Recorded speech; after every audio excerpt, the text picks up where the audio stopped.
S, updates ಲಭ್ಯವಾಗ್ತಾ ಇದೆ. SIT ಅಧಿಕಾರಿಗಳ ವಶದಲ್ಲಿದ್ದಾರೆ Prajwal Revanna. Immigration ಅಧಿಕಾರಿಗಳಿಂದ ಪ್ರಜ್ವಲ್ ರೇವಣ್ಣ ಅವರನ್ನ ಎಸ್ಐಟಿ ವಶಕ್ಕೆ ಹಸ್ತಾಂತರ ಮಾಡಲಾಗಿದೆ ಅನ್ನುವಂಥ ಮಹತ್ವದ ಅಪ್ಡೇಟ್ ಸದ್ಯ ನ್ಯೂಸ್ ಫಸ್ಟ್ಗೆ ಲಭ್ಯವಾಗ್ತಾ ಇರೋದು. ಎಸ್ಐಟಿ ಅಧಿಕಾರಿಗಳು ಪ್ರಜ್ವಲ್ ರೇವಣ್ಣ ಅವರನ್ನ ತಮ್ಮ ವಶಕ್ಕೆ ಪಡ್ಕೊಂಡಿದ್ದಾರೆ. ಬಂದ್ ಇಳಿದಿದ್ದು 12:49 ಸುಮಾರಿಗೆ ಲುಫ್ತಾನ್ಸಾ ಏರ್ಲೈನ್ಸ್ ನಲ್ಲಿ. ಅದಾದ ನಂತರದಲ್ಲಿ ಸಿಐಎಸ್ಎಫ್ ಅಧಿಕಾರಿಗಳು ತಮ್ಮ ವಶಕ್ಕೆ ಪಡ್ಕೊಂಡು ಇಮಿಗ್ರೇಷನ್ ಸೆಂಟರ್ಗೆ ಕರ್ಕೊಂಡು ಹೋಗ್ತಾರೆ. ಇಮಿಗ್ರೇಷನ್ ಸೆಂಟರ್ನಿಂದ ಸದ್ಯ 1:15 ಆಯ್ತು ಸಮಯ. ಈಗ ಎಸ್ಐಟಿ ಅಧಿಕಾರಿಗಳು ಅತ್ಯಾಚಾರ ಪ್ರಕರಣದ ಆರೋಪಿ ಹಾಲಿ ಸಂಸದ ಪ್ರಜ್ವಲ್ ರೇವಣ್ಣ ಅವರನ್ನ ತಮ್ಮ ವಶಕ್ಕೆ ಪಡ್ಕೊಂಡಿದ್ದಾರೆ ಅನ್ನುವ ಮಾಹಿತಿ ಲಭ್ಯವಾಗ್ತಾ ಇರೋದು. ಅಲ್ಲಿಗೆ ಇನ್ನೇನು ಕೆಲವೇ ನಿಮಿಷಗಳಲ್ಲಿ ಪ್ರಜ್ವಲ್ ರೇವಣ್ಣ ಅವರನ್ನ ಹೊರಗಡೆ ಕರ್ಕೊಂಡು ಬರ್ತಾರೆ. ಟರ್ಮಿನಲ್ 2 ನಿಂದ ಅವರನ್ನ ಹೊರಗಡೆ ಕರ್ಕೊಂಡು ಬರುವಂತಹ ಕೆಲಸವನ್ನ ಪೊಲೀಸ್ ಅಧಿಕಾರಿಗಳು, ಎಸ್ಐಟಿ ಅಧಿಕಾರಿಗಳು ಮಾಡ್ತಾರೆ. ಅದಾದ ನಂತರ ನಾನು ಆಗ್ಲೇ ಹೇಳಿದ ಹಾಗೆ ಮೊದಲಿಗೆ ಬೌರಿಂಗ್ ಹಾಸ್ಪಿಟಲ್, ಅಲ್ಲೇ ರುಟೀನ್ ಮೆಡಿಕಲ್ ಚೆಕ್ಅಪ್, ಅದಾದಂತಹ ನಂತರದಲ್ಲಿ ಸಿಐಡಿ ಕಚೇರಿಗೆ ಕರ್ಕೊಂಡು ಹೋಗುವಂತಹ ಕೆಲಸ ಆಗತ್ತೆ. ಸಿಐಡಿ ಕಚೇರಿಗೆ ಕರ್ಕೊಂಡು ಹೋದಂತಹ ನಂತರದಲ್ಲಿ ಅವರನ್ನ ವಿಚಾರಣೆಗೆ ಒಳಪಡಿಸುವಂತಹ ಸಾಧ್ಯತೆಗಳಿದ್ದಾವೆ. ಪ್ರಜ್ವಲ್ ರೇವಣ್ಣ ಅವರ ವಿರುದ್ಧ ದಾಖಲಾಗಿರುವುದು ಮೂರು ಅತ್ಯಾಚಾರ ಪ್ರಕರಣಗಳು.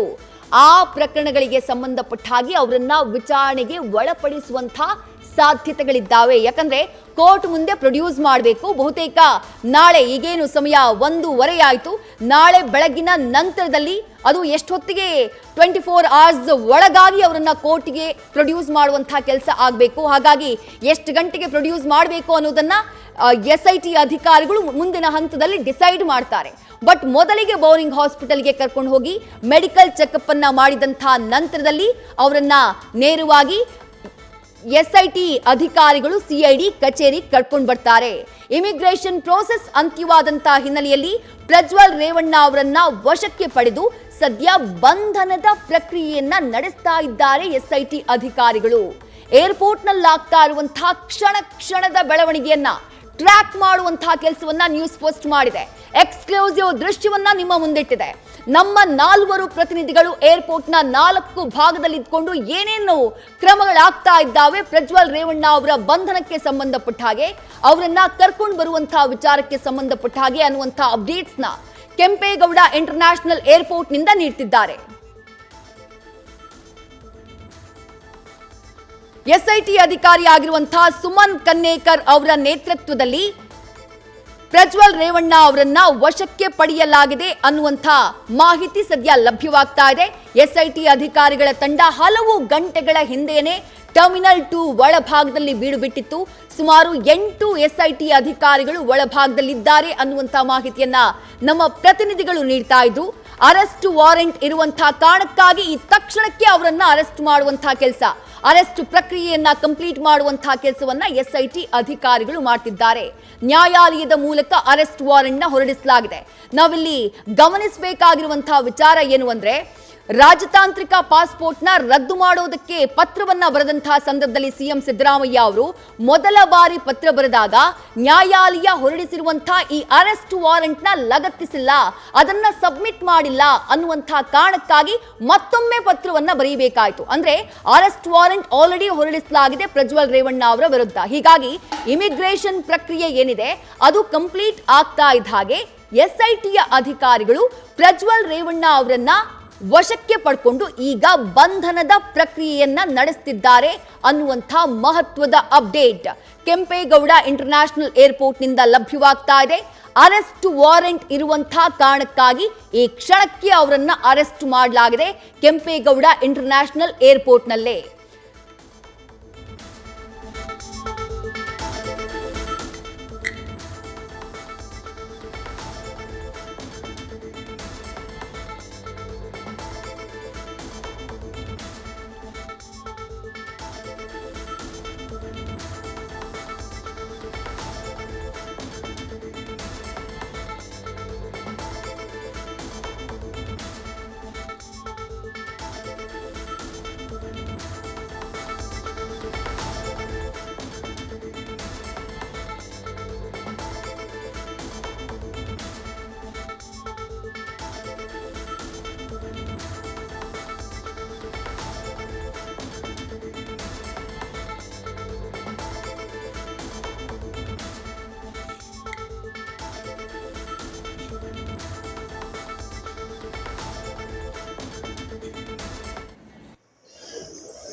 ಎಸ್, ಲೈವ್ ದೃಶ್ಯಗಳನ್ನ ಗಮನಿಸ್ತಾ ಇದ್ದೀರಿ. ನ್ಯೂಸ್ ಫಸ್ಟ್ ವಾಹಿನಿಯಲ್ಲಿ ಲೈವ್ ದೃಶ್ಯಗಳು. ಪ್ರಜ್ವಲ್ ರೇವಣ್ಣ ಅವರನ್ನ ಎಸ್ಐಟಿ ಅಧಿಕಾರಿಗಳು ಕರ್ಕೊಂಡು ಹೋಗ್ತಾ ಇರುವಂತಹ ಲೈವ್ ದೃಶ್ಯವನ್ನ ಗಮನಿಸ್ತಾ ಇದ್ದೀರಿ. ಫುಲ್ ಸ್ಕ್ರೀನ್ ನಲ್ಲಿ ನಿಮ್ಗೆ ತೋರಿಸುವಂತಹ ಪ್ರಯತ್ನವನ್ನ ಮಾಡ್ತಾ ಇದ್ದೀವಿ. ಏರ್ಪೋರ್ಟ್ ನಿಂದ ಹೊರಭಾಗಕ್ಕೆ ಪ್ರಜ್ವಲ್ ರೇವಣ್ಣ ಅವರನ್ನ ಕರ್ಕೊಂಡು ಬರಲಾಗುತ್ತೆ. ಅದಾದಂತಹ ನಂತರದಲ್ಲಿ ಅವರನ್ನ ಈಗ ಎಸ್ಐಟಿ ಅಧಿಕಾರಿಗಳು ಭಾರಿ ಬಿಗಿ ಭದ್ರತೆಯೊಂದಿಗೆ ದೃಶ್ಯದಲ್ಲಿ ನೀವು ಗಮನಿಸ್ತಾ ಇರಬೇಕು. ಬೆಂಗಾವಲು, ಪೊಲೀಸ್ ಬೆಂಗಾವಲು ವಾಹನಗಳಿದ್ದಾವೆ, ಹಲವು ವಾಹನಗಳಿದ್ದಾವೆ. ಆ ವೈಟ್ ಕಲರ್ ಬೊಲೆರೋ ವಾಹನದಲ್ಲಿ ಪ್ರಜ್ವಲ್ ರೇವಣ್ಣ ಅವರಿದ್ದಾರೆ. ಬಹಳ ಕ್ವಿಕ್ ಆಗಿ ಆ ಇಮಿಗ್ರೇಷನ್ ಪ್ರೋಸೆಸ್ ಕಂಪ್ಲೀಟ್ ಆದಂತಹ ನಂತರದಲ್ಲಿ ಪ್ರಜ್ವಲ್ ರೇವಣ್ಣ ಅವರನ್ನ ಕರ್ಕೊಂಡು ಹೋಗ್ತಿದ್ದಾರೆ ಎಸ್ಐಟಿ ಅಧಿಕಾರಿಗಳು. ಎಕ್ಸ್ಕ್ಲೂಸಿವ್ ದೃಶ್ಯ ನ್ಯೂಸ್ ಫಸ್ಟ್ ನ ಸ್ಕ್ರೀನ್ ನಲ್ಲಿ. ಸದ್ಯ ನೇರವಾಗಿ ಬೌರಿಂಗ್ ಹಾಸ್ಪಿಟಲ್ಗೆ ಕರ್ಕೊಂಡು ಹೋಗ್ತಾರೆ ಅನ್ನುವಂತ ಮಾಹಿತಿ. ಮೊದಲಿಗೆ ಸಿಐಡಿ ಕಚೇರಿಗೆ ಹೋಗ್ತಾರೋ ಅಥವಾ ಬೌರಿಂಗ್ ಹಾಸ್ಪಿಟಲ್ ನಲ್ಲಿ ಮೆಡಿಕಲ್ ಚೆಕಪ್ ಏನಿದೆ, ಮೆಡಿಕಲ್ ಕ್ಲಿಯರೆನ್ಸ್ ಅನ್ನು ಅವ್ರು ಏನು ಪಡ್ಕೊಳ್ಬೇಕು, ಅವರ ವೈದ್ಯಕೀಯ ಪರೀಕ್ಷೆ ಏನಾಗಬೇಕು ಅದನ್ನ ಕಂಪ್ಲೀಟ್ ಮಾಡ್ಕೊಂಡು ಕರ್ಕೊಂಡು ಹೋಗ್ತಾರೋ ಅದನ್ನ ಗಮನಿಸಬೇಕು. ಇಲ್ಲಿ ಗಮನಿಸಬೇಕಾಗಿರುವಂತಹ ಒಂದು ವಿಚಾರ ಅಂದ್ರೆ ಏರ್ಪೋರ್ಟ್ ನಲ್ಲಿ ಅವರನ್ನ ಆ ಅರೆಸ್ಟ್ ಪ್ರಕ್ರಿಯೆ ಕಂಪ್ಲೀಟ್ ಆದಂತಹ ನಂತರದಲ್ಲಿ ಮಾಧ್ಯಮಗಳ ಕಣ್ಣು ತಪ್ಪಿಸಿ ಪ್ರಜ್ವಲ್ ರೇವಣ್ಣ ಅವರನ್ನ ಕರ್ಕೊಂಡು ಹೋಗುವಂತಹ ಕೆಲಸವನ್ನ ಎಸ್ಐಟಿ ಅಧಿಕಾರಿಗಳು ಮಾಡಿತು. ಹಾಗಾಗಿ ಡೈರೆಕ್ಟ್ ಆಗಿ ಅವರನ್ನ ಕರ್ಕೊಂಡು ಹೋಗ್ತಾ ಇರುವಂತಹ ಲೈವ್ ದೃಶ್ಯಗಳನ್ನ ನಿಮ್ಗೆ ತೋರಿಸುವಂತಹ ಕೆಲಸವನ್ನ ಮಾಡ್ತಾ ಇದ್ದೀವಿ. ಅರೆಸ್ಟ್ ಮಾಡಿ ಪ್ರಜ್ವಲ್ ರನ್ನ ಎಸ್ಐಟಿ ಟೀಮ್ ಈಗ ಕರ್ಕೊಂಡು ಹೋಗ್ತಾ ಇದೆ. ಆ ಏರ್ಪೋರ್ಟ್ ನ ರೋಡ್, ಏರ್ಪೋರ್ಟ್ ನಿಂದ ನೇರವಾಗಿ ಬಹುತೇಕ ಸಿಐಡಿ ಕಚೇರಿಗೆ ಅಥವಾ ಬೌರಿಂಗ್ ಹಾಸ್ಪಿಟಲ್ಗೆ, ಈ ಎರಡರಲ್ಲಿ ಒಂದು ಕಡೆಗೆ ಈಗ ಕರ್ಕೊಂಡು ಹೋಗ್ತಾರೆ. ಬೌರಿಂಗ್ ಹಾಸ್ಪಿಟಲ್ಗೆ ಕರ್ಕೊಂಡು ಹೋಗಿ ಮೆಡಿಕಲ್ ಚೆಕಪ್ ಅನ್ನ ಮಾಡಬೇಕು. ಆ ಮೆಡಿಕಲ್ ಚೆಕಪ್ ನ ಪ್ರೋಸೆಸ್ ಏನಿದೆ ಅದು ಕಂಪ್ಲೀಟ್ ಆದಂತಹ ನಂತರದಲ್ಲಿ ಪ್ರಜ್ವಲ್ ರೇವಣ್ಣ ಅವರನ್ನ ಸಿಐಡಿ ಕಚೇರಿಗೆ ಕರ್ಕೊಂಡು ಹೋಗ್ಲಾಗುತ್ತೆ. ಸಿಐಡಿ ಕಚೇರಿಗೆ ಕರ್ಕೊಂಡು ಹೋಗಿ ಇವತ್ತೇ ವಿಚಾರಣೆಗೆ ಒಳಪಡಿಸ್ತಾರಾ ಅಥವಾ ಬಂದಿದ್ದಾರೆ ಬಹಳ ಸುದೀರ್ಘವಾದಂತಹ ಪ್ರಯಾಣ ಅನ್ನುವಂತಹ ಕಾರಣಕ್ಕೆ ರೆಸ್ಟ್ ಮಾಡೋದಕ್ಕೆ ಬಿಡ್ತಾರಾ? ಕಾದ್ ನೋಡ್ಬೇಕು. ಸಿಐಡಿ ಅಧಿಕಾರಿಗಳ ವಿವೇಚನೆಗೆ ಬಿಟ್ಟಿದ್ದು, ಎಸ್ಐಟಿ ಅಧಿಕಾರಿಗಳ ವಿವೇಚನೆಗೆ ಬಿಟ್ಟಿದ್ದು, ಅವ್ರು ಯಾವ ರೀತಿ ತನಿಖೆ ಮಾಡ್ತಾರೆ ಅನ್ನುವಂಥದ್ದು ಅವರ ವಿವೇಚನೆಗೆ ಬಿಟ್ಟಿದ್ದು. ಬಟ್ ಸದ್ಯಕ್ಕೆ ನೀವು ಗಮನಿಸ್ತಾ ಇರುವಂತಹ ಲೈವ್ ದೃಶ್ಯಗಳು ಬೆಂಗಳೂರು ಏರ್ಪೋರ್ಟ್ ನಿಂದ, ಕೆಂಪೇಗೌಡ ಇಂಟರ್ನ್ಯಾಷನಲ್ ಏರ್ಪೋರ್ಟ್ ನಿಂದ ಅತ್ಯಾಚಾರ ಪ್ರಕರಣದ ಆರೋಪಿ ಹಾಲಿ ಸಂಸದ ಪ್ರಜ್ವಲ್ ರೇವಣ್ಣ ಅವರನ್ನ ಕರ್ಕೊಂಡು ಹೋಗ್ತಾ ಇರುವಂತಹ ಲೈವ್ ದೃಶ್ಯಗಳನ್ನ ನೀವು ನೋಡ್ತಾ ಇದ್ದೀರಿ.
ರೈಟ್, ಮತ್ತಷ್ಟು ಡೀಟೇಲ್ಸ್ ನಮ್ಮ ಪ್ರತಿನಿಧಿ ಸಂದೇಶ್ ನೀಡ್ತಾ ಹೋಗ್ತಾರೆ. ಸಂದೇಶ್, ಅರೈವಲ್ ಗೇಟ್ ನಲ್ಲಿ ವೇಟ್ ಮಾಡ್ತಾ ಇದ್ರೆ ಡಿಪಾರ್ಚರ್ ಗೇಟ್ ನಲ್ಲಿ ಕರ್ಕೊಂಡು ಹೋಗ್ಬಿಟ್ಟಿದ್ದಾರೆ ಎಸ್ಐಟಿ ಅಧಿಕಾರಿಗಳು ಪ್ರಜ್ವಲ್ ರೇವಣ್ಣ ಅವರನ್ನ. ಸದ್ಯಕ್ಕೆ ಎಲ್ಲಿ ಕರ್ಕೊಂಡು ಹೋಗ್ತಾರೆ? ಮೊದಲಿಗೆ ಬೌರಿಂಗ್ ಹಾಸ್ಪಿಟಲ್ಗೆ ಅಥವಾ ಸಿಐಡಿ ಕಚೇರಿ ಕರ್ಕೊಂಡು ಹೋಗ್ಲಾಗತ್ತಾ? ಏನ್ ಅಪ್ಡೇಟ್ಸ್ ಲಭ್ಯವಾಗ್ತಾ ಇದೆ ಸಂದೇಶ್? ವಿದೇಶಿ ಎಲ್ಲೋ ಒಂದ್ ಕಡೆ ಕಣ್ಣ ಮುಚ್ಚಾಲೆ ಆಟವನ್ನ ಆಡ್ತಾ ಇದ್ದಾರಾ SIT ಅಧಿಕಾರಿಗಳು ಅನ್ನಿಸ್ತಾ ಇದೆ. ಯಾಕಂದ್ರೆ ಒಬ್ಬ ಆರೋಪಿಯನ್ನ ಅರೆಸ್ಟ್ ಮಾಡಿ ಅವರನ್ನ ರಾಜಾರೋಷವಾಗಿ ಕರ್ಸ್ಕೊಂಡು ಹೋಗ್ಬೇಕಿತ್ತು. ಯಾಕಂದ್ರೆ ಅವ್ರ ಮೇಲಿರುವಂತದ್ದು ಕ್ರಿಟಿಕಲ್ ಏನು ಪ್ರಮುಖವಾಗಿರುವಂತಹ ಅತ್ಯಾಚಾರ ಹಾಗೆ ಅತ್ಯಾಚಾರ ಪ್ರಕರಣಗಳು ದಾಖಲಾಗಿರೋದ್ರಿಂದ ಪರಿಣಾಮಕಾರಿ ಸೆಕ್ಷನ್ಸ್ಗಳು ಕೂಡ ಇದಾವೆ. ಒಬ್ಬ ಸಂಸದನ ಮೇಲೆ ಈ ರೀತಿಯ ಸೆಕ್ಷನ್ಸ್ ಇದ್ದಾಗ ಅವರನ್ನ ಕದ್ದು ಮುಚ್ಚಿ ಏರ್ಪೋರ್ಟ್ ನಿಂದ ಪೊಲೀಸರು ಕರೆದುಕೊಂಡು ಹೋಗಿದ್ದಾರೆ. SIT ಅಧಿಕಾರಿಗಳು ನೇರವಾಗಿ ಅವರನ್ನ ಅಜ್ಞಾತ ಸ್ಥಳಕ್ಕೆ ಕರೆದುಕೊಂಡು ಹೋಗ್ತಾರೆ ಅನ್ನೋ ಮಾಹಿತಿ ಲಭ್ಯವಾಗ್ತಾ ಇದೆ. ಯಾಕಂದ್ರೆ ಪ್ರೊಸೀಜರ್ ಪ್ರಕಾರ ಈಗಾಗಲೇ ಇಲ್ಲಿಂದ ನೇರವಾಗಿ ಬೋರಿಂಗ್ಗೆ ಕರೆದುಕೊಂಡು ಹೋಗಿ ಅಲ್ಲಿ ಮೆಡಿಕಲ್ ಅನ್ನ ಮಾಡಿಸ್ಬೇಕಾಗಿತ್ತು. ಆದ್ರೆ ಇಲ್ಲಿ ಕಣ್ತಪ್ಪಿಸಿರುವಂತದ್ದು ಅಥವಾ ಏರ್ಪೋರ್ಟ್ ನಲ್ಲಿ ಕಣ್ತಪ್ಪಿಸಿರುವಂತದ್ದು ನೋಡ್ತಾ ಇದ್ರೆ ಬೋರಿಂಗ್ ಆಸ್ಪತ್ರೆಗೆ ಕರೆದುಕೊಂಡು ಹೋಗ್ತಾರಾ ಇಲ್ವಾ ಅನ್ನೋದು ಸಾಕಷ್ಟು ಅನುಮಾನಗಳಿಗೆ ಎಡೆ ಮಾಡ್ಕೊಡ್ತಾ ಇದೆ. ಅಥವಾ ಯಾವ್ದಾದ್ರು ಖಾಸಗಿ ಆಸ್ಪತ್ರೆಯಲ್ಲಿ ಮೆಡಿಕಲ್ ಚೆಕಪ್ ಅನ್ನ ಮಾಡಿಸ್ತಾರಾ ಅನ್ನೋ ಒಂದು ಅನುಮಾನ ಮೂಡ್ತಾ ಇದೆ. ಹಾಗಾಗಿ ಈಗ ಸದ್ಯ ಅರೆಸ್ಟ್ ಮಾಡಿರೋದ್ರಿಂದ ಅರೆಸ್ಟ್ ಪ್ರೊಸೀಜರ್ಸ್ ಗಳನ್ನ ಮಾಡ್ತಾ ಇದ್ದಾರೆ. ಈಗ ಸದ್ಯ ಅವರನ್ನ ಕರ್ಕೊಂಡು ಹೋಗಿ ಮೊದಲಿಗೆ ಯಾವ್ದಾದ್ರು ಆಸ್ಪತ್ರೆಯಲ್ಲಿ ಅಂದ್ರೆ ಸರ್ಕಾರಿ ಆಸ್ಪತ್ರೆಯಲ್ಲಿ ಮೆಡಿಕಲ್ ಮಾಡಿಸ್ಬೇಕಾಗುತ್ತೆ. ಅಥವಾ ಏನು ಈಗಾಗಲೇ ಮೆಡಿಕಲ್ ಮಾಡಿಸುವಂತ ಸಂದರ್ಭದಲ್ಲಿ ಈ ಖಾಸಗಿ ಆಸ್ಪತ್ರೆಯಲ್ಲೂ ಕೂಡ ಸರ್ಟನ್ ಪರ್ಮಿಷನ್ಸ್ ಗಳ ಮೇಲೆ ರಿಯಾಯಿತಿ ಇರುತ್ತೆ. ಹಾಗಾಗಿ ಈಗ ಸದ್ಯ ಬೋರಿಂಗ್ ಆಸ್ಪತ್ರೆಯಲ್ಲೇ ಮೆಡಿಕಲ್ ಚೆಕಪ್ ಅನ್ನ ಮಾಡಿಸಿ ನೇರವಾಗಿ SIT ಕರ್ಸ್ಕೊಂಡು ಹೋಗ್ತಾರಾ ಅಥವಾ ನೇರವಾಗಿ ಅಜ್ಞಾತ ಸ್ಥಳಕ್ಕೆ ಹೋಗಿ ನಾಳೆ ಮೆಡಿಕಲ್ ಚೆಕಪ್ ಮಾಡಿಸ್ತಾರ ಅನ್ನೋದನ್ನ ಕಾದ್ ನೋಡ್ಬೇಕಾಗಿದೆ. ಆದ್ರೆ ಈಗ ಸದ್ಯದ ಮಟ್ಟಿಗೆ ಏರ್ಪೋರ್ಟ್ ನಿಂದ ಮಾಧ್ಯಮಗಳ ಕಣ್ತಪ್ಪಿಸಿ SIT ಅಧಿಕಾರಿಗಳು ಪ್ರಜ್ವಲ್ ರೇವಣ್ಣ ಅವರನ್ನ ಈಗಾಗಲೇ ಅರೆಸ್ಟ್ ಮಾಡಿ ಸಂದೇಶ್ ಕಣ್ತಪ್ಪಿಸುವಂತ ಅವಶ್ಯಕತೆ ಏನಿತ್ತು ಅನ್ನುವಂತ ಪ್ರಶ್ನೆ ಮೂಡುತ್ತೆ. ಯಾಕಂದ್ರೆ ಮೂರು ಅತ್ಯಾಚಾರ ಪ್ರಕರಣಗಳು ದಾಖಲಾಗಿದ್ದಾವೆ. ಈಗ ಏರ್ಪೋರ್ಟ್ ನತ್ತ ಸಾಕಷ್ಟು ಸಂಖ್ಯೆಯಲ್ಲಿ ಬೆಂಬಲಿಗರು ಅಥವಾ ಅವರ ಪಕ್ಷದ ಕಾರ್ಯಕರ್ತರು ಯಾರಾದ್ರೂ ಬಂದಿದ್ರು ಅನ್ನುವಂತ ಕಾರಣಕ್ಕಾಗಿ ತಪ್ಪಿಸಿದ್ರು ಅಂದ್ರೆ ಅದು ಬೇರೆ ಪ್ರಶ್ನೆ. ಬಟ್ ಹಾಗೆ ಯಾವುದೇ ರೀತಿಯಾದಂತಹ ಸನ್ನಿವೇಶ ಏರ್ಪೋರ್ಟ್ ನ ಒಳಭಾಗದಲ್ಲಿ ಹೊರಭಾಗದಲ್ಲಿ ಎಲ್ಲೂ ಕಂಡು ಬಂದಿಲ್ಲ. ಹೀಗಿದ್ದಾಗ ಈ ಕಣ್ಣಾ ಮುಚ್ಚಾಲೆ ಆಟ ಯಾಕಾಗಿ ಅಂತ ಹೇಳಿ ಸಂದೇಶ್ ವಿದೇಶಿ ಅದೇ ಅನುಮಾನ ಈಗ ಮೂಡ್ತಾ ಇರುವಂತದ್ದು. ಯಾಕಂದ್ರೆ ಈ ಒಂದು ಪ್ರಕರಣ ಅಥವಾ ಕಂಪ್ಲೀಟ್ ಆದ ಈ ಒಂದು ಸಿನಾರಿಯೋ ಅವರು ಅಪ್ಸ್ಕ್ಯಾಂಡ್ ಆಗಿರುವಂತದ್ದಾಗಿರ್ಬೋದು ಇದೆಲ್ಲವೂ ಕೂಡ ಜಗಜ್ಜಾಹೀರಾಗಿದೆ. ಇಂತಹ ಸಂದರ್ಭದಲ್ಲಿ ಈ ರೀತಿ 20 ನಿಮಿಷದಲ್ಲೇ ಇಮಿಗ್ರೇಷನ್ ನ ಎಲ್ಲಾ ಪ್ರೊಸೀಜರ್ಸ್ ಗಳನ್ನ ಮುಗಿಸಿ ಕರ್ಸ್ಕೊಂಡು ಹೋಗಿರೋದೇನಿದೆ ಇದು ಸಾಕಷ್ಟು ಅನುಮಾನಗಳಿಗೆ ಎಡೆ ಮಾಡ್ಕೊಡ್ತಾ ಇದೆ. ಯಾಕಂದ್ರೆ ಯೂಶಲಿ ಈ ರೀತಿಯ ಪ್ರಕರಣಗಳು ದಾಖಲಾದಾಗ ಇಮಿಗ್ರೇಷನ್ ಅಲ್ಲಿ ಸರ್ಟನ್ 1 ಗಂಟೆಯಿಂದ 1.5 ಗಂಟೆಗಳ ಕಾಲ ಸಮಯ ತೆಗೆದುಕೊಳ್ಳುತ್ತೆ. ಆದ್ರೆ ಎಲ್ಲವನ್ನೂ ಕೂಡ ಸಿದ್ಧಪಡಿಸಿ ಬರೀ ಸಹಿಗೆ ಮಾತ್ರ ಏನು ಕಂಪ್ಲೀಟ್ ಆಗಿ ಸಹಿಯ ವರ್ಕ್ ಅನ್ನ ಮಾತ್ರ ಉಳಿಸ್ಕೊಂಡಿದ್ರು. ಅವರು ಬಂದ ತಕ್ಷಣ ಸಹಿಯನ್ನ ಮಾಡಿಸಿ ನೇರವಾಗಿ CISF ಪೊಲೀಸರು ನೇರವಾಗಿ ಅವರನ್ನ SIT ಅಧಿಕಾರಿಗಳಿಗೆ ಹಸ್ತಾಂತರ ಮಾಡಿದ್ದಾರೆ. ಈಗ SIT ಅಧಿಕಾರಿಗಳು ಅವರನ್ನ ಅರೆಸ್ಟ್ ಮಾಡಿದ ಬಳಿಕ ಈಗ ಕಣ್ತಪ್ಪಿಸಿ ಏರ್ಪೋರ್ಟ್ ನಿಂದ ಹೋಗುವಂತ ಅವಶ್ಯಕತೆ ಏನಿತ್ತು ಅನ್ನೋ ಒಂದು ಪ್ರಶ್ನೆ ಈಗ ಪ್ರಮುಖವಾಗಿ ಮೂಡ್ತಾ ಇರುವಂತದ್ದು. ಯಾಕಂದ್ರೆ ಈಗಾಗಲೇ ಇಡೀ ರಾಜ್ಯ ಹಾಗೆ ರಾಷ್ಟ್ರ ಮಟ್ಟದಲ್ಲಿ ಸದ್ದು ಮಾಡ್ತಿರುವಂತಹ ಪ್ರಕರಣ ಇದು. ಇಂತಹ ಪ್ರಕರಣದಲ್ಲಿ ಒಬ್ಬ ಆರೋಪಿಗೆ ಈ ರೀತಿಯ ರಿಯಾಯಿತಿಗಳನ್ನ ಕೊಡುವಂತದ್ದು ಅಂದ್ರೆ ಮಾಧ್ಯಮಗಳ ಕಣ್ತಪ್ಪಿಸಿ ಕರ್ತ್ಕೊಂಡು ಹೋಗುವಂತದ್ದೇನಿದೆ ನಿಜಕ್ಕೂ ಕೂಡ ಇದು ಶೋಚನೀಯ ಅಂತಾನೆ ಹೇಳ್ಬೋದು. ಯಾಕಂದ್ರೆ ಇಲ್ಲಿ ಪ್ರಮುಖವಾಗಿರುವಂತದ್ದು SIT ಅಧಿಕಾರಿಗಳು ಕೂಡ ಈಗಾಗಲೇ ಇಲ್ಲಿಯವರೆಗೂ ಕೂಡ ಪ್ರಜ್ವಲ್ ರೇವಣ್ಣ ಅವ್ರಿಗಾಗಿ ಹುಡುಕಾಟವನ್ನು ನಡೆಸ್ತಾ ಇದ್ರು. ಅವ್ರು ಅಪ್ಸ್ಕ್ಯಾಂಡ್ ಆದ್ರು, ವಿದೇಶಕ್ಕೆ ಹೋದ್ರು ಅಂತೇಳಿ ಸಾಕಷ್ಟು ಏನು ಬ್ಲೂ ಕಾರ್ನರ್ ನೋಟಿಸ್ ಹಾಗೆ ಲುಕ್ಔಟ್ ನೋಟಿಸ್ ಇವೆಲ್ಲವನ್ನ ಕೂಡ ಹೊರಡಿಸಿದ್ರು. ಇವೆಲ್ಲವನ್ನ ಕೂಡ ಹೊರಬಿಟ್ಟು ಈಗ ಸದ್ಯ ಪ್ರಜ್ವಲ್ ರೇವಣ್ಣ ಅವರನ್ನ ಕಣ್ತಪ್ಪಿಸಿ ಕರೆದುಕೊಂಡು ಹೋಗುವಂತ ಅವಶ್ಯಕತೆ ಏನಿತ್ತು ಅನ್ನೋದು ಈಗ ಪ್ರಮುಖವಾಗಿ ಮೂಡ್ತಿರುವಂತ ಪ್ರಶ್ನೆ. ಹಾಗಾಗಿ ಈಗ ಸದ್ಯ ಮುಂದಿನ ಪ್ರೊಸೀಜರ್ಸ್ ಗಳನ್ನ ಮಾಡ್ಬೇಕಾದ್ರೆ ಅವರು ಇದೇ ರೀತಿಯಲ್ಲಿ ಕಣ್ಣ ಮುಚ್ಚಾಲೆ ಆಟ ಆಡಿ ಅಥವಾ ಕಣ್ತಪ್ಪಿಸಿ ಮೆಡಿಕಲ್ ಚೆಕಪ್ ಆಗಿರ್ಬೋದು ಅಥವಾ ಎಲ್ಲಾ ಪ್ರೊಸೀಜರ್ಸ್ ಗಳನ್ನ ಮಾಡ್ತಾರಾ.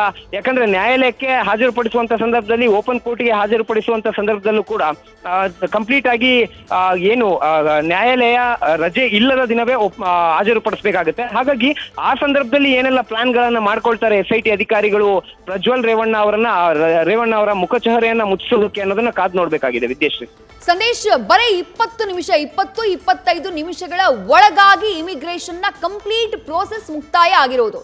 ಇದ್ರ ಬಗ್ಗೆ ಡೀಟೇಲ್ಸ್ ನ ಕೊಡಬಹುದಾ ಅಂತ ಹೇಳಿ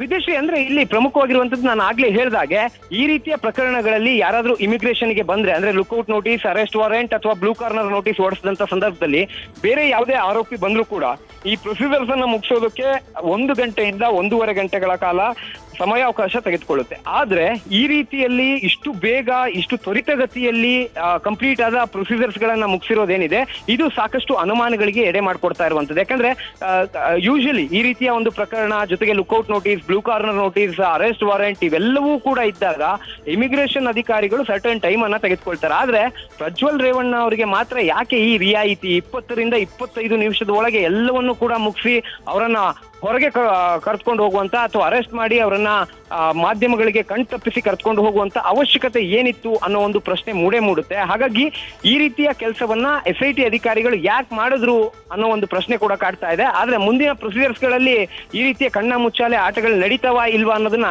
ಕಾದ್ ನೋಡ್ಬೇಕಾಗಿದೆ ವಿದ್ಯಶ್ರೀ. ನಿಜ ಸಂದೇಶ್. ಇದ್ರ ಜೊತೆಗೆ ನಾವು ಆ ವಿಡಿಯೋನ ಒಂದಿಷ್ಟು ಅನಲೈಸ್ ಮಾಡೋಣ ಸಂದೇಶ್. ಯಾಕಂದ್ರೆ ಸುಮಾರು 1 ತಿಂಗಳ ಬಳಿಕ ವಾಪಸ್ ಆಗಿರೋದು ಪ್ರಜ್ವಲ್ ರೇವಣ್ಣ.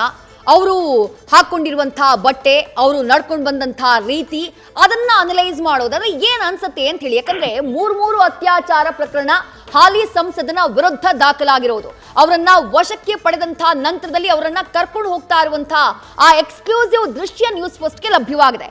ಅದನ್ನ ಅನಲೈಸ್ ಮಾಡಬಹುದಾ ಸಂದೇಶ್? ವಿದೇಶಿ ಈಗ ಮೂಡುವಂತಹ ಪ್ರಶ್ನೆ ಒಂದೇ, ಅದು ಎಲ್ಲೋಯ್ತು ಐಸೋಲೇಷನ್, ಎಲ್ಲೋಯ್ತು ಡಿಪ್ರೆಷನ್ ಅನ್ನೋದು. ಅಂದ್ರೆ ಇಷ್ಟು ದಿನಗಳ ಕಾಲ ನಾನು ಸಾಕಷ್ಟು ಡಿಪ್ರೆಷನ್ ಅಲ್ಲಿದ್ದೀನಿ, ಐಸೋಲೇಷನ್ ಅಲ್ಲಿದ್ದೆ, ಈ ರೀತಿಯ ಮಾತುಗಳನ್ನ ಏನ್ ಆಡಿದ್ರು ಆ ವಿಡಿಯೋಗಳಲ್ಲಿ, ಅದು ಎಲ್ಲೋಯ್ತು ಅನ್ನೋದು ಈಗ ಕಾಡ್ತಿರುವಂತಹ ಪ್ರಶ್ನೆ. ಯಾಕಂದ್ರೆ ಇಲ್ಲಿ ಪ್ರಮುಖವಾಗಿ ಅವ್ರು ಹೋಗ್ತಾ ಇರುವಂತದ್ದೇನಿದೆ ಅಂದ್ರೆ ಅಷ್ಟು ರಾಜಾರೋಷವಾಗಿ ಆರಾಮಾಗಿ ಕ್ಯಾಶುವಲ್ ಆಗಿ ಕಾಣಿಸ್ತಾ ಇದ್ದಾರೆ. ಇಷ್ಟು ಆರಾಮಾಗಿರುವಂತವ್ರು ಆ ವಿಡಿಯೋ ಮಾಡಿದಂತ ಸಂದರ್ಭದಲ್ಲಿ ಎಲ್ಲೋಗಿತ್ತು ಈ ಧೈರ್ಯ, ಅಥವಾ ಈ ರೀತಿ ಏನ್ ರಾಜಾರೋಷವಾಗಿ ಬರ್ತಿರುವಂತಹ ಧೈರ್ಯ ಏನಿತ್ತು, ಆ ಧೈರ್ಯ ಆಗ ಎಲ್ಲೋಗಿತ್ತು ವಿಡಿಯೋ ಮಾಡುವಾಗ ಅನ್ನೋ ಒಂದು ಪ್ರಶ್ನೆ ಮೂಡುತ್ತೆ. ಯಾಕಂದ್ರೆ ನಾನು ಡಿಪ್ರೆಷನ್ ಅಲ್ಲಿದ್ದೆ, ಐಸೋಲೇಷನ್ ಅಲ್ಲಿದ್ದೆ ಅಂತ ಈಗಾಗಲೇ ವಿಡಿಯೋ ಮಾಡಿದ್ರು. ಆದ್ರೆ 2 ದಿನಗಳ ಒಳಗೆ ಐಸೋಲೇಷನ್, ಡಿಪ್ರೆಷನ್ ಎರಡೂ ಹೋಗ್ಬಿಟ್ಟಿದೆ. ಹಾಗಾಗಿ ಈಗ ಧೈರ್ಯ ಬಂದಿದೆ ಪ್ರಜ್ವಲ್ ರೇವಣ್ಣ ಅವ್ರಿಗೆ. ಈಗಾಗಲೇ ಅವ್ರು ಬರ್ತಿರುವಂತ ಕಂಪ್ಲೀಟ್ ಆ ವಿಜುವಲ್ಸ್ ಅನ್ನ ನಾವು ಗಮನಿಸಿದ್ರು ಕೂಡ ತುಂಬಾ ಆರಾಮಾಗಿ ರಾಜಾರೋಷವಾಗಿ ಎಲ್ಲೋ ಒಂದ್ ಕಡೆ ಯಾವ್ದೋ ದೊಡ್ಡ ಕೆಲಸ ಮಾಡಿ ಬಂದಿದ್ದೀನಿ ಅನ್ನೋ ರೀತಿಯಲ್ಲಿ ಏರ್ಪೋರ್ಟ್ ನ ಒಳಭಾಗದಲ್ಲಿ ಅವ್ರು ಬರ್ತಾ ಇದ್ದಾರೆ.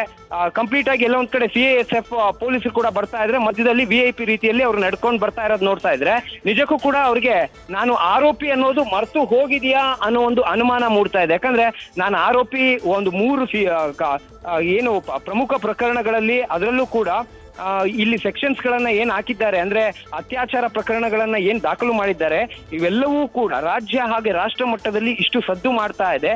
ಅಸಹ್ಯಕಾರಿ ಸಂಗತಿ ಅನ್ನೋದನ್ನ ಎಲ್ಲ ಒಂದ್ ಕಡೆ ಪ್ರಜ್ವಲ್ ರೇವಣ್ಣ ಅವರು ಮರ್ತಂಗೆ ಕಾಣಿಸ್ತಾ ಇದೆ. ಅವರ ಒಂದು ಕಂಪ್ಲೀಟ್ ಆಟಿಟ್ಯೂಡ್ ಅನ್ನ, ಆ ಒಂದು ಗೆಸ್ಚರ್ ಅನ್ನ ನೋಡ್ತಾ ಇದ್ರೆ ನಿಜಕ್ಕೂ ಕೂಡ ಅವ್ರಿಗೆ ಆ ಒಂದು ಡಿಪ್ರೆಷನ್ ಇತ್ತ ಅನ್ನೋ ಒಂದು ಅನುಮಾನ ಮೂಡ್ತಾ ಇದೆ. ಯಾಕಂದ್ರೆ ಆ ವಿಜುವಲ್ಸ್ ಅಲ್ಲೂ ಕೂಡ ನಾವು ನೋಡಿದ್ರೆ ಕಂಪ್ಲೀಟ್ ಆಗಿ ಆರಾಮಾಗಿ ಬರ್ತಾ ಇದ್ದಾರೆ. ಹಾಗಾಗಿ ಎಲ್ಲೊಂದ್ ಕಡೆ ಆ ವಿಡಿಯೋದಲ್ಲಿ ಹೇಳಿದ ಮಾತು ಸುಳ್ಳ ನಿಜನಾ ಅಂತೇಳಿ ಈಗ ಅನುಮಾನ ಮೂಡೋದಕ್ಕೆ ಶುರುವಾಗಿದೆ. ವಿದೇಶ್ ನ್ಯೂಸ್ ಫಸ್ಟ್ ನಿರ್ಭೀತಿಯಿಂದ ನಿಮ್ಮ ಪರವಾಗಿ.